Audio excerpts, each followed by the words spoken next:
प्रणाम। हाँ गुरु जी। प्रणाम।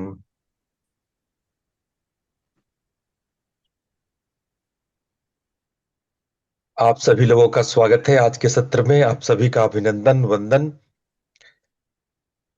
और आज हम लोग पुनः मनोमय कोश के गहनतम गहरे पॉइंट्स पे डिस्कशन करेंगे।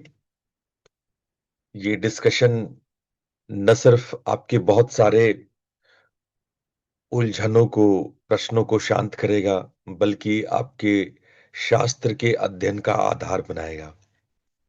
जब आप गहरे वैदिक औपनिषदिक दर्शन को समझने की कोशिश करते हैं तो इससे आपका आत्मकल्याण होता है। आप आध्यात्मिकता की ओर अग्रसर होते हैं। केवल ये सत्संग सुनना ही इतना पर्याप्त है जितना कि आप लगभग 1 महीने पूजा करेंगे, अनुष्ठान करेंगे या फिर आप यज्ञ आदि करेंगे, उतना लाभ इन सूत्रों को समझना, मनन करना और पाठ करने का फायदा बताया गया है। आगे सूत्रों में बताया जाएगा कि सूत्र के पाठ और अध्ययन मनन से भी उतना ही फायदा है जितना कि महीने भर के अनुष्ठान या यज्ञादि से होता है। इसलिए आप पूरे भाव से, पूरे मन से सूत्रों को मनन कीजिए, पाठन कीजिए, उसको आप समझने का प्रयास कीजिए। ये अपने आप में एक साधना है। ये अपने आप में एक ध्यान की प्रणाली है जिससे आप औपनिषदिक ऋषियों के मनन की धारा से जुड़ने का प्रयास करते हैं। जो बातें ऋषियों मुनियों ने अपने अध्यात्म के ऊंचाई पर समाधि में जो बातें उन्होंने कही, वो बातें आप इन सूत्रों के माध्यम से उनके तरंगों को पकड़ते हुए उन ऋषियों से जुड़ने का प्रयास करते हैं। तो आइए पहले हम लोग सूत्रों को देख लेंगे, उसके बाद शांति पाठ करेंगे। हमने कल जो सूत्र आपको बताए थे वो सूत्र कोशों के विषय में था कि कोश को आप अन्नमय कोश, प्राणमय कोश, मनोमय कोश और विज्ञानमय कोश, इन कोशों के अध्ययन में आप सब लोग को दिख रहा है? जी दिख रहा है गुरु जी। हाँ गुरु जी। अच्छा जी। तो हमने ये बात करी थी कि मनोमय और विज्ञानमय कोश में मिलके सूक्ष्म शरीर बनता है और यही हमारे संस्कार निहित होते हैं। मनोमय कोश में हमारे इस जीवन के संस्कार होते हैं और विज्ञानमय कोश में हमारे पूर्व जन्मों के संस्कार होते हैं। लेकिन ये दोनों कोश संस्कारों का है। तो अभी जो आप जो संस्कार को होल्ड किए हुए हैं वो मनोमय कोश में है, और जो आपके संचित पूर्व जन्मों के सारे संस्कार कर्माशय जहां जमा है उसको हम लोग विज्ञानमय कोश कहते हैं। तो ये कोश संस्कारों का कोश है। आइए आगे देखते हैं। मेरे बाद दोहराएंगे। 170वां सूत्र है। कर्माशय समाहितं सूक्ष्मं देहं मृत्यो न विनश्यति।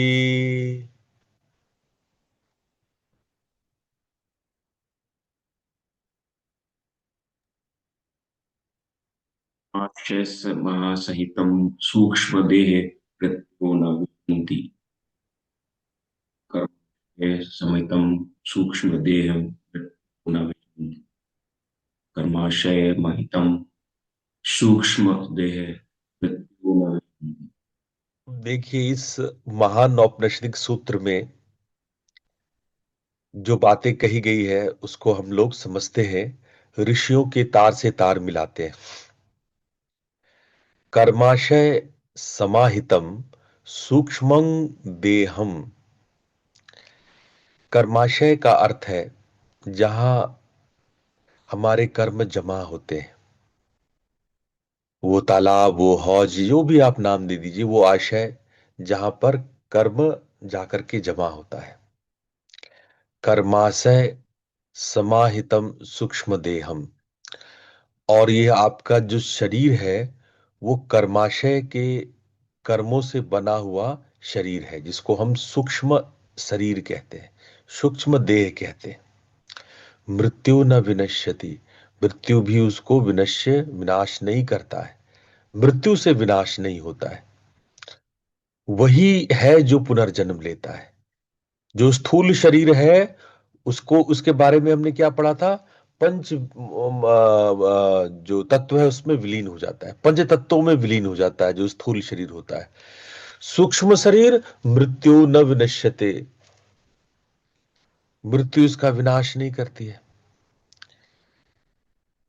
तो जो कर्माशय है, जो सूक्ष्म शरीर है, वो कर्म का लेन देन हमें अगले जन्मों में भी चुकाना, भरना पड़ता है। जो हमने कर्म किए हैं उसका भुगतान हमें अगले जन्मों में करना पड़ता है। यही कर्म का सिद्धांत है, हमारे सनातन धर्म का मूल है। कर्म का जो सिद्धांत है वो हमारे सनातन धर्म का मूल है। आप जो जो कर्म किए हैं उसका आपको भुगतान करना पड़ेगा। कोई दूसरा विकल्प नहीं है। हो सकता है कि संसार की अदालतें चूक जाएं, लेकिन ईश्वर का अदालत कभी नहीं चूकता। प्रकृति आपके कर्मों का प्रतिफल आपको देती ही है, और उसके परिणाम हमें सुख दुख के रूप में हमें अगले जन्म में मिलता ही है। इसीलिए स्थूल शरीर का नाश होता है, मृत्यु हो जाता है, पंच तत्वों में विलीन हो जाता है, लेकिन सूक्ष्म शरीर में भरे हुए कर्म कभी नष्ट नहीं होते। वो संचित कर्म, प्रारब्ध कर्म, क्रियामाण कर्म, ये 3 प्रकार के कर्म है। मैंने इसको ऑलरेडी आप लोग को बता लिया है, लेकिन मैं फिर से भी आपको बता देता हूं। संचित कर्म वो कर्म होते हैं जो कई कई जन्मों में आपने संचित किए हैं। इसको याद रख लो, भूलो नहीं, है ना? ये संचित कर्म है। प्रारब्ध कर्म जिसको लेकर के हम इस जीवन में आते हैं, जो आपकी नियति है, जिसको लेकर के हम आते हैं, उसको कहते हैं प्रारब्ध कर्म। और क्रियामाण कर्म किसको कहते हैं? जो हम हर दिन बना रहे हैं। कुछ तो हम लोग अपने प्रारब्ध कर्म काटते हैं और कुछ नए बनाते हैं, तो इसको क्रियामाण कर्म कहते हैं। तो ये जो बेसिक है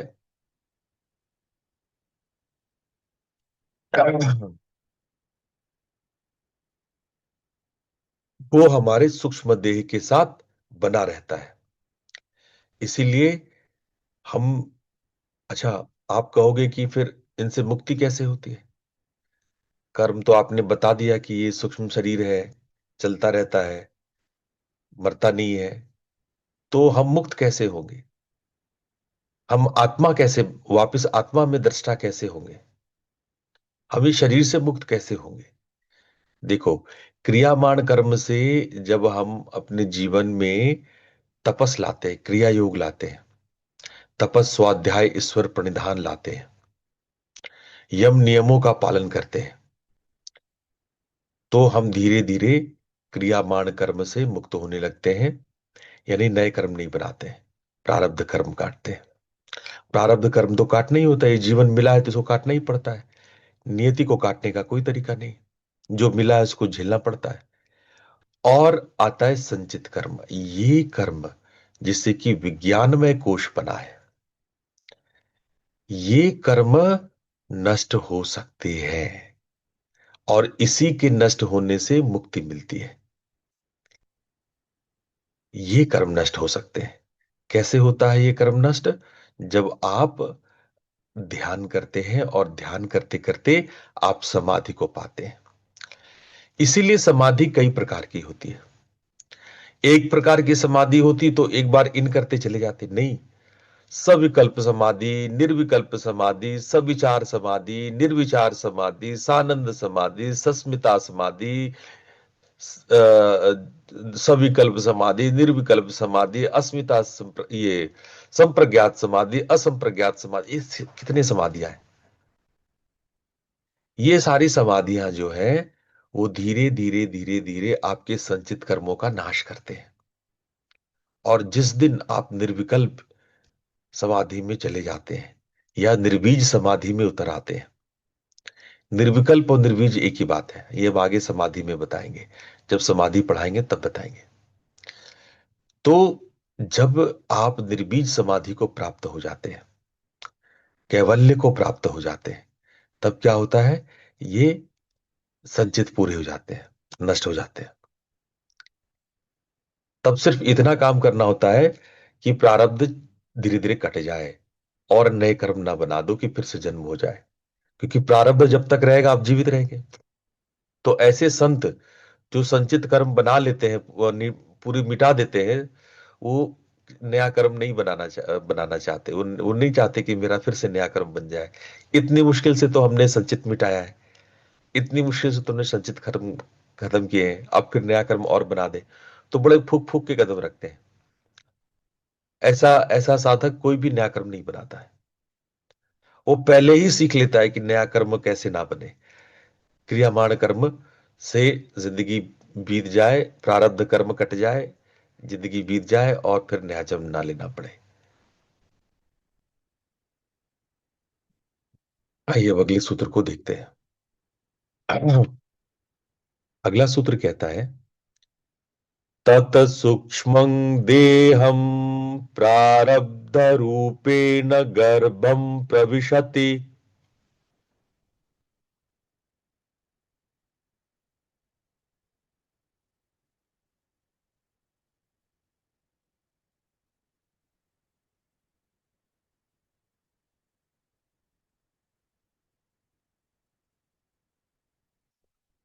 तो इस विषय में हमने कल ही आप लोग से चर्चा कर लिया था कि सूक्ष्म देह गर्भ में प्रवेश करता है, और कैसा सूक्ष्म देह, जो प्रारब्ध को लिए हुए होता है,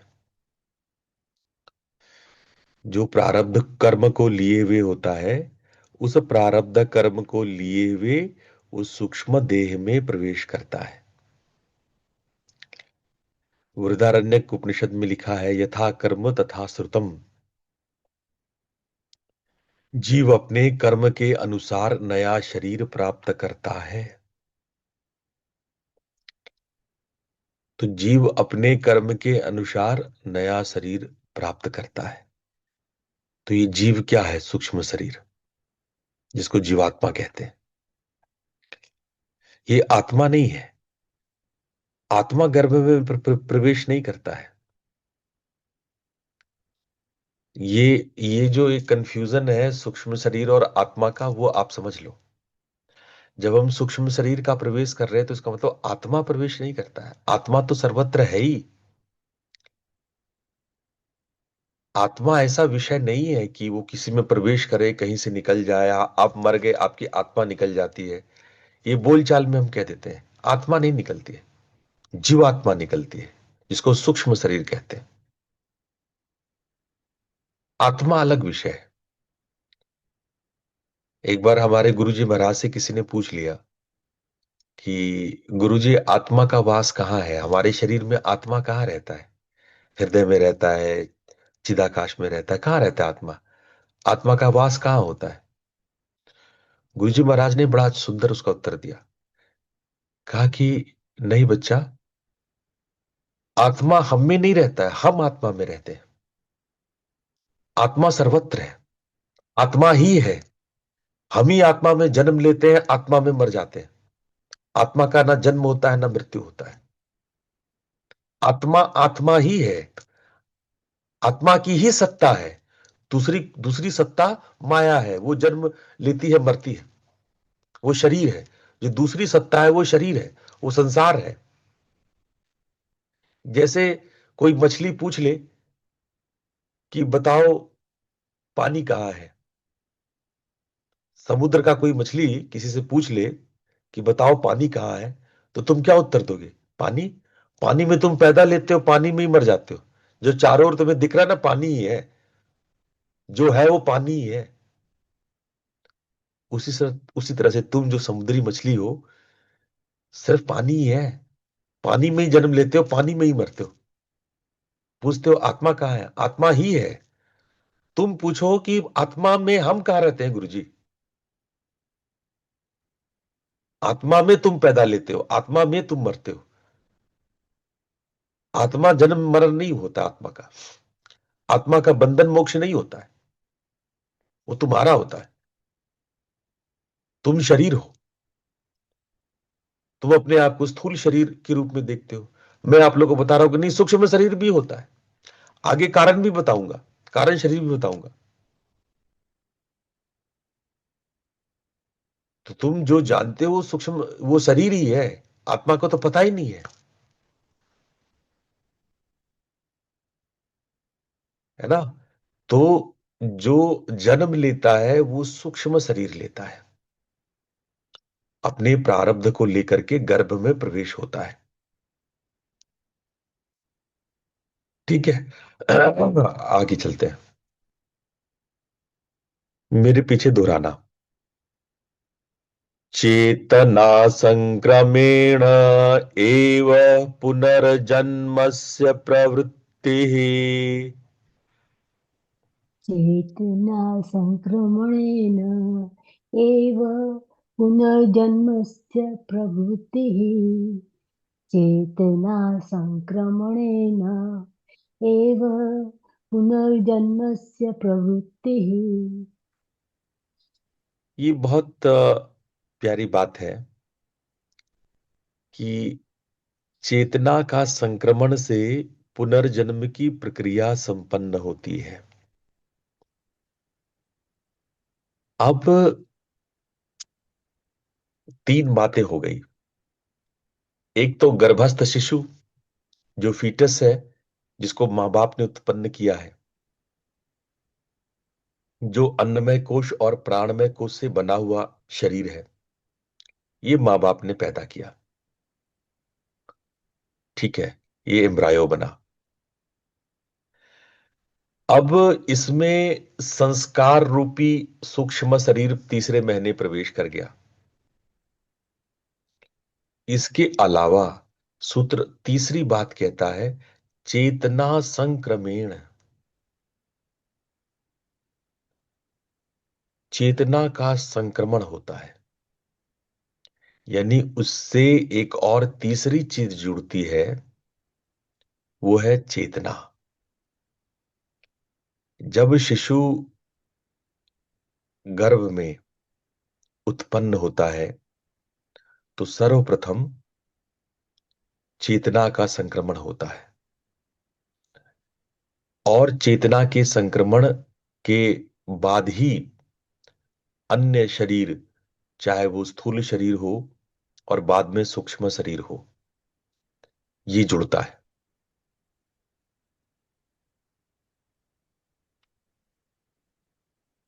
जब हम चेतना कहते हैं तो ये चेतना आत्मा का प्रकाश है। जब कोई नया जीव जन्म लेता है, गर्भस्थ होता है, वो आत्मा के इस विशाल समुद्र में अस्तित्वगत होता है, आत्मावान होता है। आत्मावान का अर्थ है चेतना का संक्रमण होता है, आत्मा का प्रकाश उस पर पड़ता है। कोई आत्मा उसमें प्रवेश नहीं कर जाती है। मैं बार बार कह रहा हूं, पुनर्जन्म में या जन्म लेने में आत्मा का कोई रोल नहीं है। हां, चेतना का संक्रमण होता है, आत्मा का प्रकाश पड़ता है। देखो, आत्मा शब्द सर्वव्यापी है, अपरिवर्तनशील है, अविनाशी है। आप गीता के दूसरे अध्याय को देख सकते हो।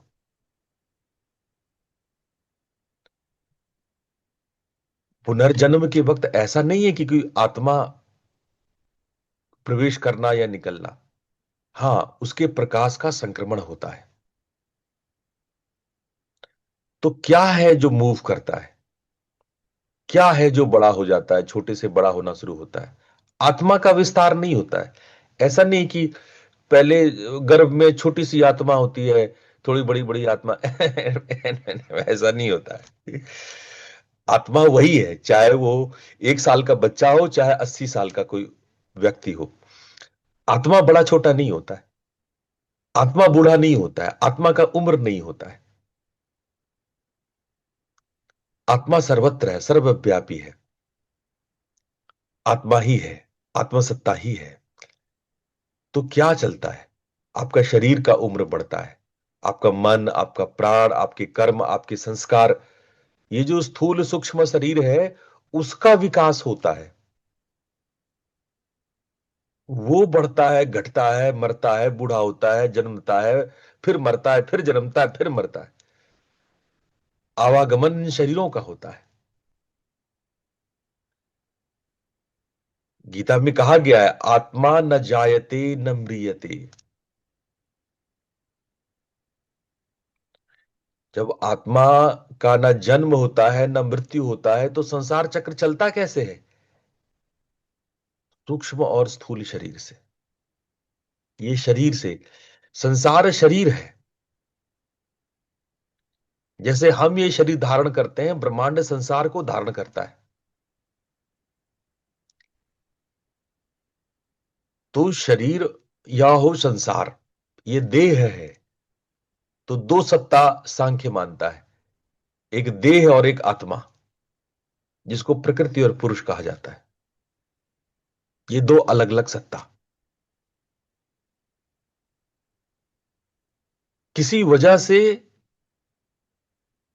जो आत्मा का जब संक्रमण, चेतना का, आत्मा के प्रकाश का, चेतना का संक्रमण होता है, तब जीव के अंदर प्राणोदय होता है, प्राण का उदय होता है,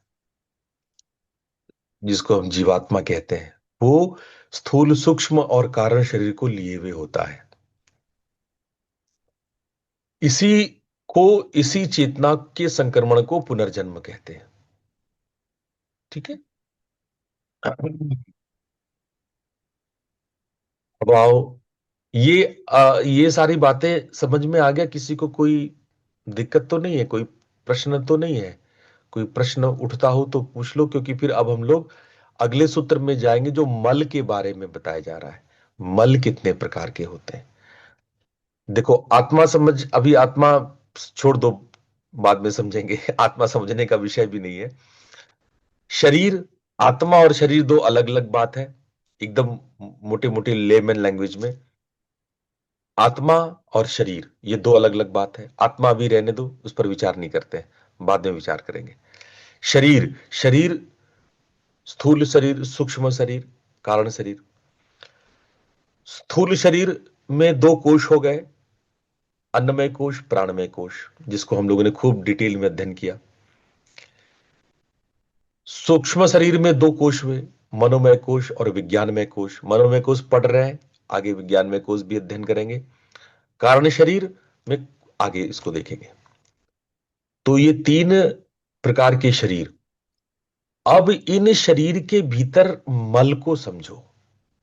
मल क्या है? मल, नॉर्मली इसको गंदगी को कहते हैं, अशुद्धि को कहते हैं।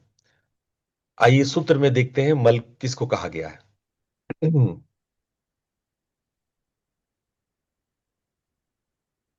आड़वमलं संकुचनं जीवस्य पूर्णत्वाभासं निहच्छति। आळवमलं सङ्कुचनं जीवस्य पूर्णत्वाभासं निहच्छति। आळवमलं सङ्कुचनं जीवस्य पूर्णत्वाभासं निहच्छति। बहुत सुंदर, बहुत सुंदर, बहुत बढ़िया। हाँ, और आप लोग संस्कृत में एक्सपर्ट होते जा रहे हो। उच्चारण बिल्कुल शुद्ध है। तो तीन प्रकार के मल होते हैं, जैसे तीन प्रकार का शरीर होता है ना, उसी प्रकार से तीन प्रकार के मल, तीन प्रकार की गंदगी। अब इसको पढ़ाने से पहले एक सवाल कई बार लोग पूछते हैं, मैं ये सवाल यहां पे बनाता हूं कि जब पहली पहली बार सतयुग में जीव जीवात्मा का विकास हुआ होगा, जब पहली पहली बार लोग पुनर्जन्म किए होंगे, तो ऐसा कर्म कैसे कर दिए, उन्होंने ऐसी गलतियां क्यों की कि पुनर्जन्म हो, ये गलतियों का जन्म कैसे हुआ। मतलब सतयुग में जब कहते हैं ना, सतयुग जोगी सब विज्ञानी करे ध्यान तरे भव प्राणी। सतयुग जोगी सब विज्ञानी, सारे लोग विज्ञान में कोश के होते थे।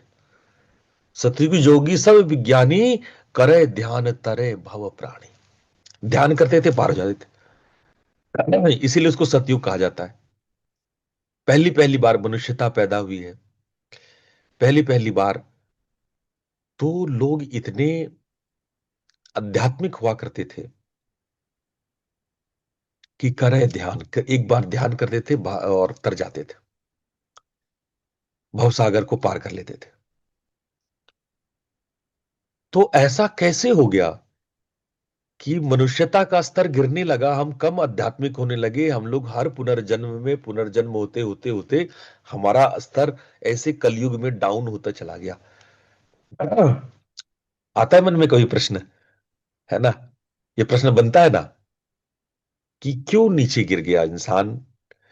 अगर उसको सब कुछ पता था, उसको ये मालूम था कि ऐसे करने से ध्यान होता है, हम माया में फंस जाएंगे, ये वो, फिर माया फंसाई कैसे, ये कैसे हो गया, ये क्या हो गया। ये हो गया मलों के कारण बच्चों। ये मल, तीन प्रकार के मल होते हैं, आणव मल, मायी मल और कार्म मल। ये तीन प्रकार के मल होते हैं। अब ये मलों का जन्म कैसे होता है। मलों का जन्म होता है अहंकार से। अहंता, अहंता यानी कि मैं हूं, मेरे होने की भावना, मेरे होने की भावना अभी हम लोग के लिए उच्चतम भाव है।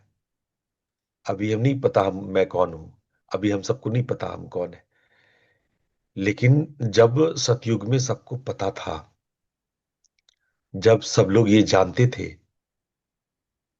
कि मैं कौन, अहम इदम, मैं ये हूं, मैं ये समस्त संसार हूं,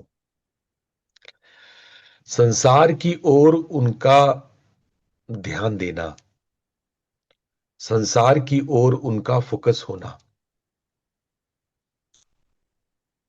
धीरे धीरे उनके अंदर में तीन प्रकार के मल पैदा किया।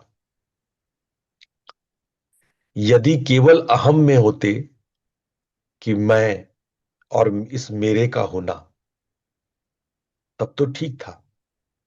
लेकिन भाव उतरा कि मैं ये हूं, अहम इदम, मैं ये संसार हूं। जीवात्मा संसार की ओर देखता है और सोचता है कि ये मेरा प्रसार है, ये मेरा विस्तार है। ऑल्दो ये अभी आज के डेट में हम लोग के लिए बहुत ऊंची थॉट है।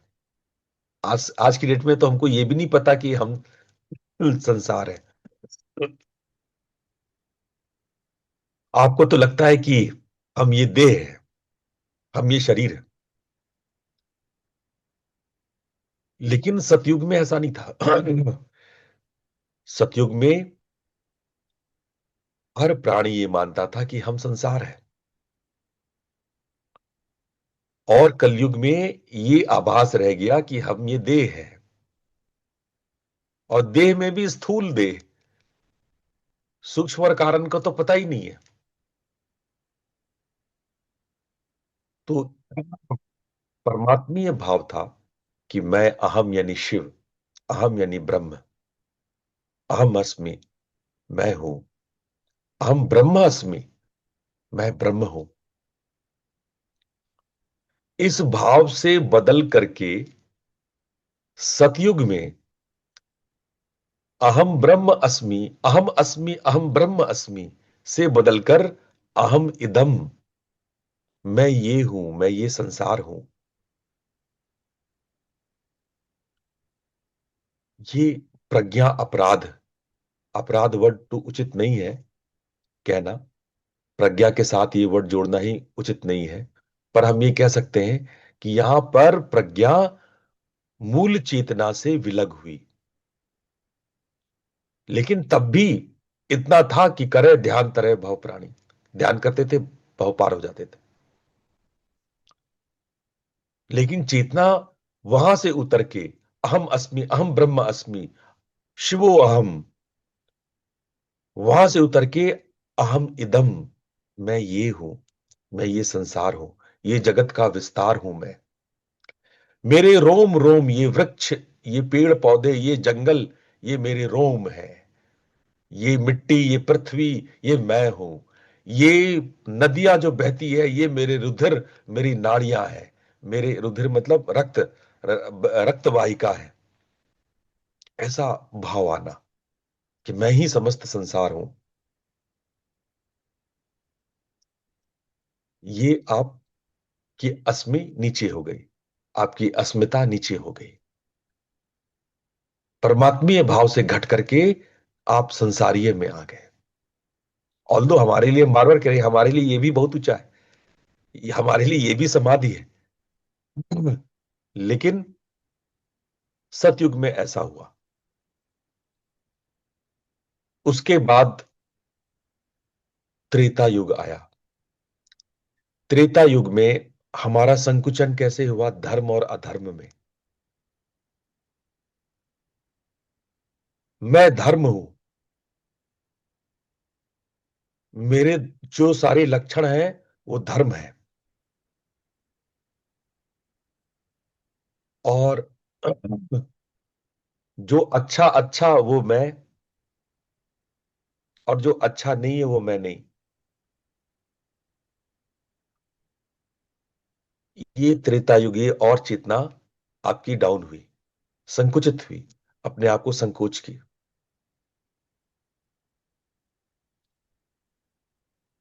इसीलिए त्रेता युग में अच्छे और बुरे, आदर्श और अनादर्श दो दर्शन पैदा हुए। जैसे हम भगवान राम को आदर्श कहते हैं, वो अच्छे थे, भगवान राम में कोई अवगुण नहीं है। भगवान राम एक ऐसा व्यक्तित्व है जिसमें एक भी अवगुण नहीं है, एक भी अवगुण नहीं है। कोई कह दे, कोई बता के हमको बता दे भगवान राम में ये अवगुण था, कोई अवगुण ही नहीं है उसमें। वो आदर्श है, और रावण में बुराइयां ही बुराइयां हैं। तो त्रेता युग धर्म और आदर्श, हम अपने आप को धर्म और आदर्श मानने लगे। फिर थोड़ा और संकोच हुआ। द्वापर युग में हम कुटुंब, यानी कि परिवार, राष्ट्र, क्षेत्र, भाषा, हम इसमें बंटना शुरू हो गए।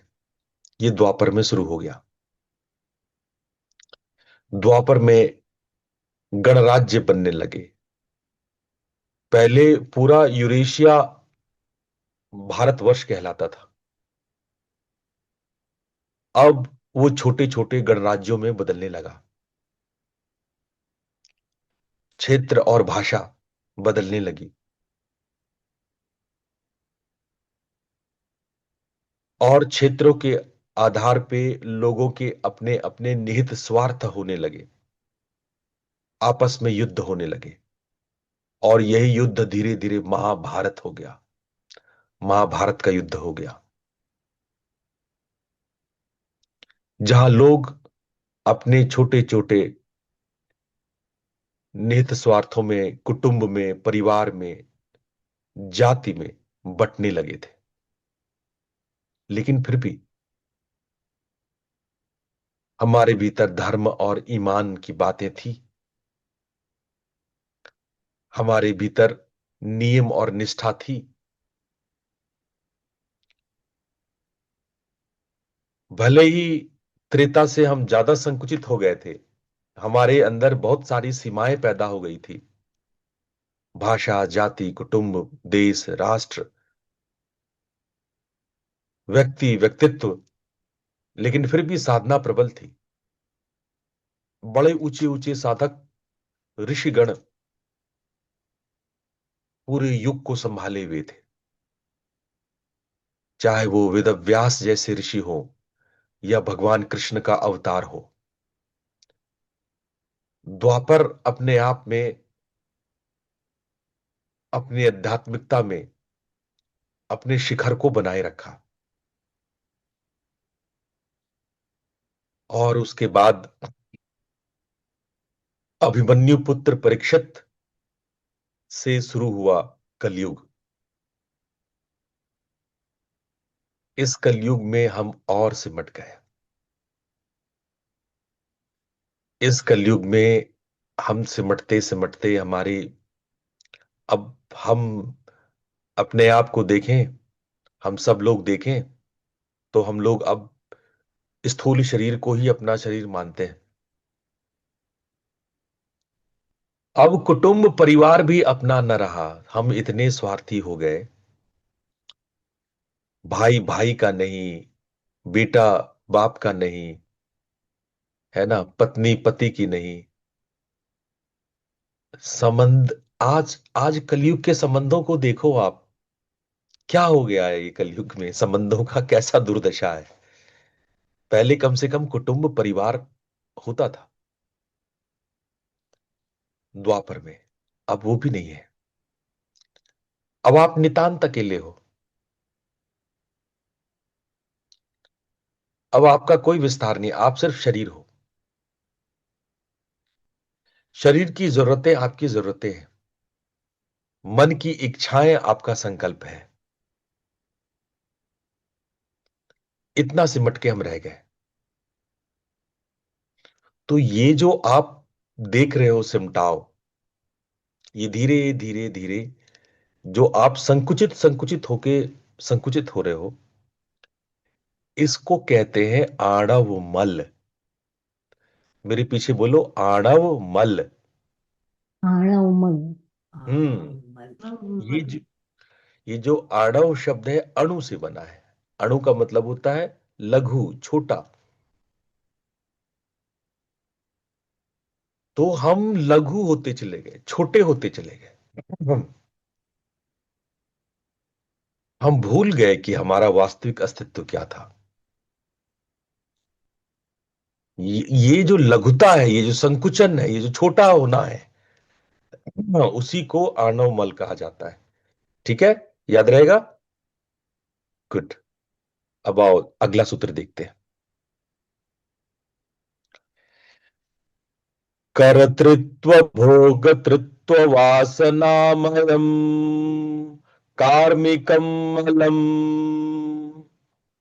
कर्तृत्व भोक्तृत्व वासनामयम् बहुत अच्छा, कार्मिकं मलम्। बहुत बढ़िया, कर्तृत्व भोक्तृत्व वासनामयम् कार्मिकं मलम्।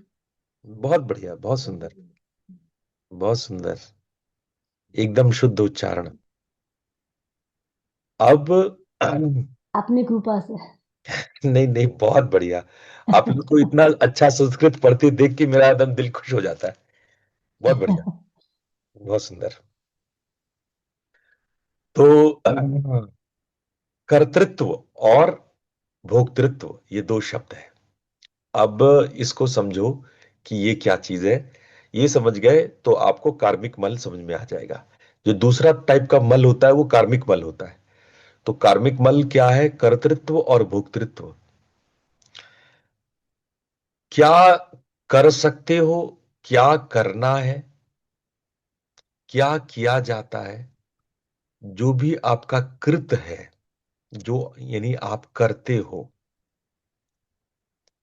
है ना, उसको कर्तृत्व कहा जाता है। ये ये शब्द का अर्थ है जो भी आपसे किया जाता है, जो भी आप करते हो।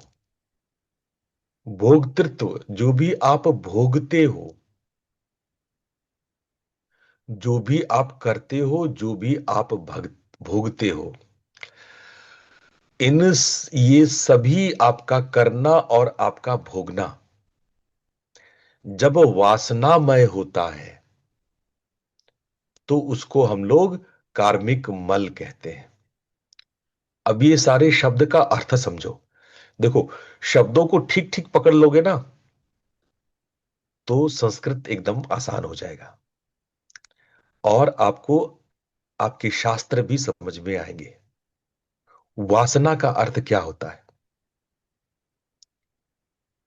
आसन मतलब बैठना, प्रतिष्ठित होना। आसन शब्द होता है ना उसका। ये आपको आसन देते हैं, इस आसन पे बैठ जाइए, बोलते हैं ना सिंहासन। उसी तरह से आसन शब्द है। आसन मूल शब्द है, वासन वो आसन विशिष्ट या विकृत। वासना शब्द का अर्थ है आपके अंदर जो इच्छाएं वास करती है, जो संसार वास करता है। आपके अंदर जो संसार वास करता है उसको वासना कहते हैं। जो बैठा है, जो वास है। और कौन बैठा है? संसार बैठा है। जो संसार आपके अंदर बैठा है वो वासना है। जिस संसार को आप करते हो और भोगते हो वो कर्म या कार्मिक मल है। हम्म, और यही एक ऐसा कर्म का सिद्धांत है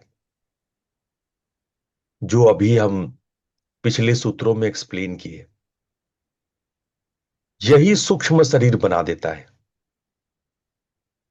ये कार्मिक मल की वजह से ही सूक्ष्म शरीर बन जाता है।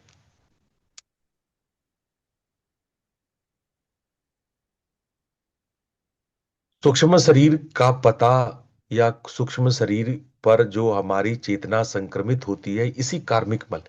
मैंने बताया कि मनोमय कोश आपका प्रारब्ध है और विज्ञानमय कोश आपका संचित कर्म है। और इन कर्माशयों से ही ये सूक्ष्म शरीर बना है। जैसे हमारे चेतना आणव मल में संकुचित होकर देह तक यानी स्थूल देह तक रह जाती है, उसी प्रकार से कार्मिक मल सूक्ष्म शरीर तक सीमित होकर रह जाती है। तो कार्मिक मल का संबंध सूक्ष्म शरीर से है और आणव मल का संबंध स्थूल शरीर से है। तो स्थूल शरीर, सूक्ष्म शरीर, और ये सूक्ष्म शरीर जब तक रहेगा कर्म का चक्र चलता रहेगा। आप करोगे, कर्म बनेगा, फल भोगोगे, फिर कर्म बनेगा, फिर फल भोगोगे, फिर कर्म बनेगा, फिर फल। ऐसे चलता रहता है। कार्मिक मल बनता रहता है। आप कार्मिक मल बनाते रहते हो। कर्म बीजानि जीवस्य कर्तृत्वेन सह तिष्ठति।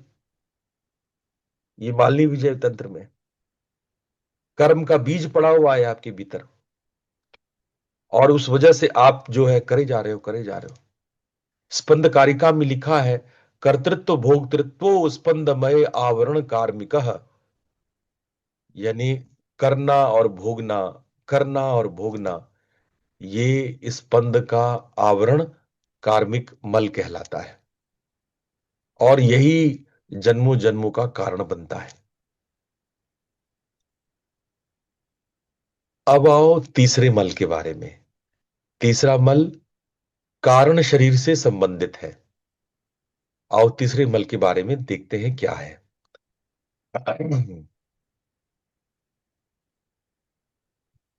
तीसरा मल के लिए हम लोग मेरे श्लोक मेरे बात दोहराएंगे इस सूत्र को। भेद दर्शन हेतुर्मायीयमलम ज्ञानस्यावत्यवसाने छेदकम भवति। भेद दर्शन हेतुर्मायीय मलं ज्ञानस्यावच्छेदकं भवति। भेद दर्शन हेतुर्मायीय ज्ञानस्यावच्छेदकं भवति। बहुत बढ़िया, बहुत बढ़िया। अब ये माई मल के बारे में आज का आखिरी सूत्र हम लोग पढ़ लिया। आज का ये सूत्र कहता है भेद बुद्धि, भेद दर्शन। भेद दर्शन मतलब हाँ, हम संसार से अलग है। पहले ये मानते थे कि हम ही सारा संसार है। ये अद्वैत था, हमारे और संसार के बीच में अद्वैत था, भेद नहीं था, अभेद था। हम ही संसार है। अब तो मनुष्यों मनुष्यों में भेद हो गया। अब तो हम अपने शरीर की सीमाओं में संकुचित हो गए। भेद दर्शनम, ये जो भेद बुद्धि है, भेद अभेद का, ये कहां से उत्पन्न हुआ, ये कैसे आया, ये कैसे हो गया कि हमने भेद करना शुरू किया, हमने द्वैत अपने भीतर में डेवलप कर लिया। ये भेद बुद्धि आई कैसे? ये भेद बुद्धि जो प्रज्ञा में जो अपराध हुआ, जो सतयुग में जो उच्च स्तरीय चेतना में भेद बुद्धि आई, द्वैत के ज्ञान को जन्म दिया, ये कैसे उत्पन्न हुआ? ये उत्पन्न हुआ माया की वजह से। अहम ब्रह्म अस्मि से अहम इदम संसारम कैसे आया? पहले एकदम शुरुआत से शुरू करते हैं, एकदम स्टार्ट से, जहां पहली बार भेद बुद्धि हुई होगी, पहली बार जब द्वैत हुआ होगा हमारे भीतर, हम अपने आप को अहम ब्रह्म अस्मि ना बोल करके अहम इदम बोले होंगे, तो हुआ क्या होगा? दरअसल घटना क्या घटी होगी? जब परमात्मा अपने सृष्टि का विस्तार करते हैं, माया ब्रह्म की ही शक्ति है। माया परमात्मा से अलग नहीं है। माया ब्रह्म की ही सृष्टि है। ब्रह्म अपने आप को फैलाता है, अपने आप का विस्तार करता है। तो उस विस्तार से चकाचौंध होकर, उस विस्तार से, उस सृष्टि से चकाचौंध, आश्चर्य, विस्मय होकर जीवात्मा देखता है। अभी तक तो वो परमात्मा को देख रहा था, परमात्मा का अंश था। अब परमात्मा की सृष्टि रूपी विस्तार से चकाचौंध, विस्मय होकर के देखता है। माया शब्द का अर्थ है मीयते अनया इति माया। अब हमें संसार परमात्मा की तरह नहीं दिख रहा है तो संसार परमात्मा ही, संसार ही परमात्मा है, लेकिन हमें परमात्मा दिख, मीयते मतलब न दिखना, अनया इति, और अन्य दिखने लगा। अगर ये ग्लास आपको ग्लास दिख रहा है, ग्लास दिख रहा है ना, ये ग्लास आपको ग्लास दिख रहा है ना, तो ये माया है। ये ग्लास वास्तव में परमात्मा है, लेकिन हमको ग्लास दिख रहा है। ये चेयर, ये टेबल, ये दीवारें, ये दीवार दिख रहा है, अन्यायति, मीयते, परमात्मा नहीं दिख रहे, मीयते अन्यायति, अन्य दिख रहा है। जब परमात्मा ने अपनी सृष्टि फैलाई, ग्रह नक्षत्र तारे बने होंगे, तो जीव पहली बार परमात्मा को परमात्मा न देख करके अन्या इति, अन्य देखने लगा। उसी अन्य को देखने को हम कहते हैं माया। समझ में आ रही माया की बात?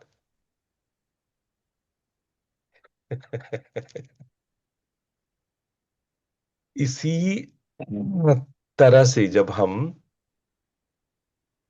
ज्ञानस्यावच्छेद, ज्ञान में वक्षेद अवच्छेद हो जाना, है ना, ज्ञान में अवच्छेद हो जाना, अन्य अन्य का दिख जाना। जो हमारा ज्ञान है वो ब्रह्म को संसार देखने लगा और कहने लगा अहम इदम, मैं ये हूं। इदम अहम, क्या ये मैं हूं? जब हम बाहर के संसार में परमात्मा को मानने लगे या बाहर के संसार को देखने लगे और सोचने लगे क्या ये संसार मैं हूं, और धीरे धीरे यही घटता घटता और भेद बुद्धि हो गया और मायामल हो गया, तो संसार अलग, मैं अलग, मनुष्य अलग, जीव जंतु अलग, और अब मनुष्य अलग, आप अलग, मैं अलग, आपसे हम जाति से अलग है, क्षेत्र से अलग है, भाषा से अलग है, स्वरूप से अलग है, आप अलग परिवार में, हम अलग परिवार में। भेद भेद भेद बुद्धि, भेद बुद्धि और भेद बुद्धि और भेद बुद्धि। आपके ज्ञान का अवच्छेदन हो गया। तो अभिनव गुप्त कहते हैं मायी मलम भेद वृत्ते कारणम। जो मायी मल होता है वो भेद वृत्ति का कारण है, इसीलिए इसको कारण शरीर कहा जाता है। अभी हम आगे कारण शरीर आपको बताएंगे डिटेल में। कारण शरीर जो भेद वृत्ति का कारण है, माया का कारण है, मायी मल है। तो मायी मल किससे जुड़ा हुआ है? कारण शरीर से। कार्मिक मल किससे जुड़ा हुआ है? सूक्ष्म शरीर से। और आणव मल जुड़ा हुआ है आपके स्थूल शरीर से। तो इस प्रकार से तीनों शरीर को आपने सुना और तीनों मलों को आपने सुना। तीन शरीर और तीन मल, ये मल ही शरीर को बनाते हैं। शरीर मल ही है, वरना शरीर की बात ही नहीं थी। आप तो स्वतंत्र थे शरीर से। तो शरीर ही है, शरीर ही मल है। तो तीन मल तीन शरीर। चलिए, आज इतना ही। थोड़ा हम लोग ध्यान पे बैठते हैं। सभी लोग स्थिर होकर के आसन में बैठ जाइए। समय कम है, छोटा सा ही ध्यान करेंगे। बिल्कुल स्थिर होकर के बैठ जाइए।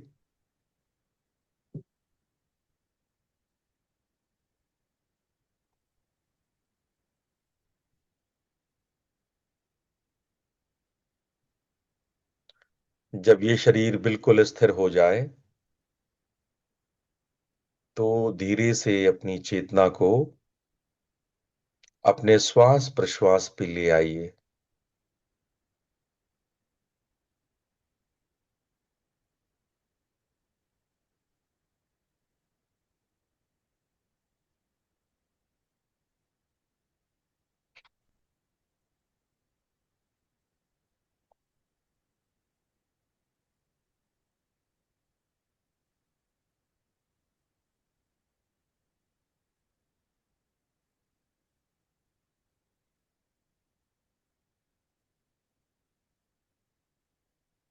ध्यान से देखिए श्वास के अंतराल को। जब आप श्वास लेते और छोड़ते हैं, बीच का अवधान, श्वास का अंतराल, सजग बनिए।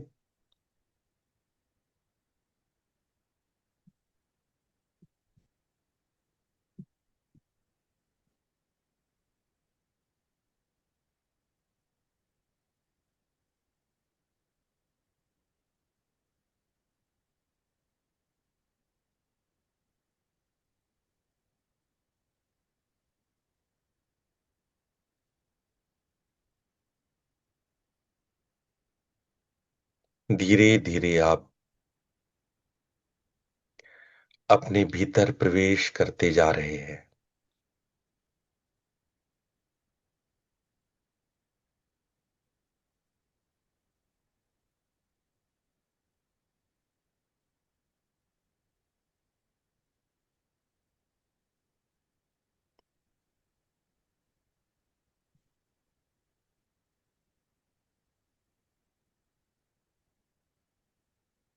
आप बड़े ध्यान से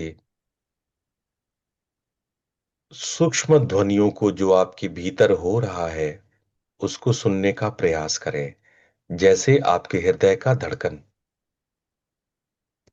हृदय पर केंद्रित होइए और धड़कनों को ध्यान से सुनिए।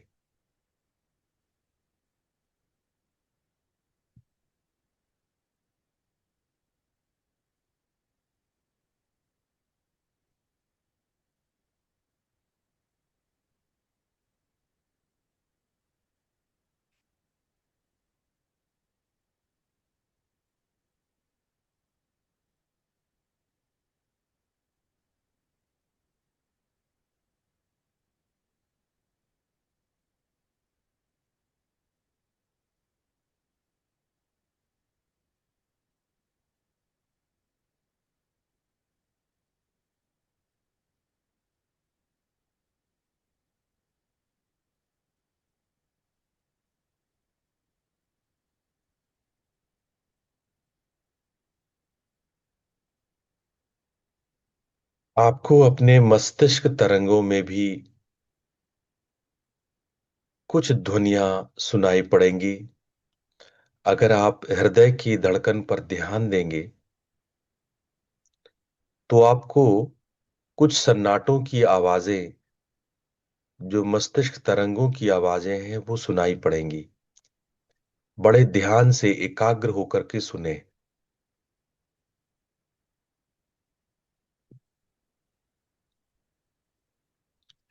यदि नहीं सुनाई पड़ रही है तो कान बंद कर लें, कान बंद करके सुने। आपको अवश्य सुनाई पड़ेगा।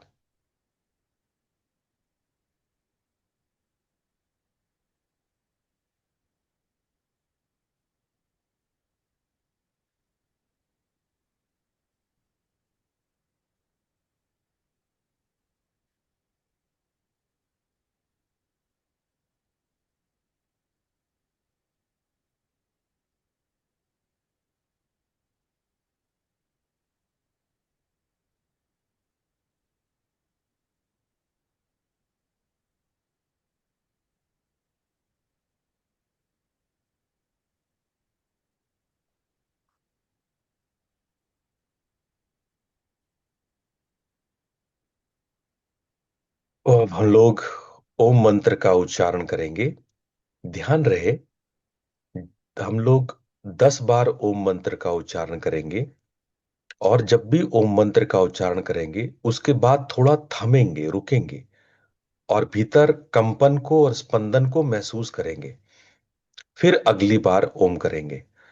तो ओम करना, उसके बाद उस स्पंदन को सुनने का कोशिश करना, फील करना। चलो स्टार्ट करते हैं। ओ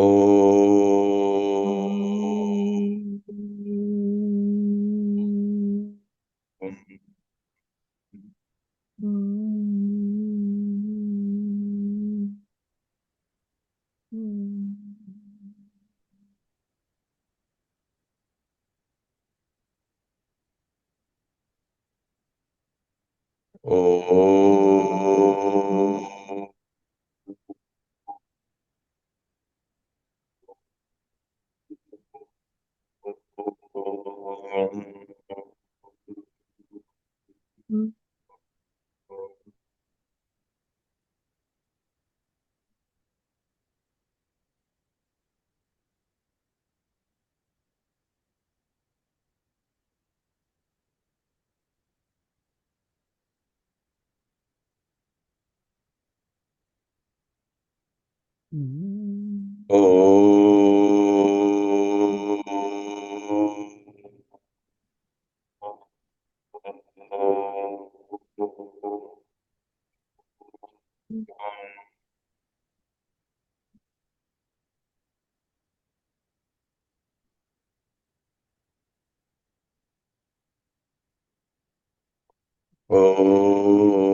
शांति पाठ साथ साथ करेंगे।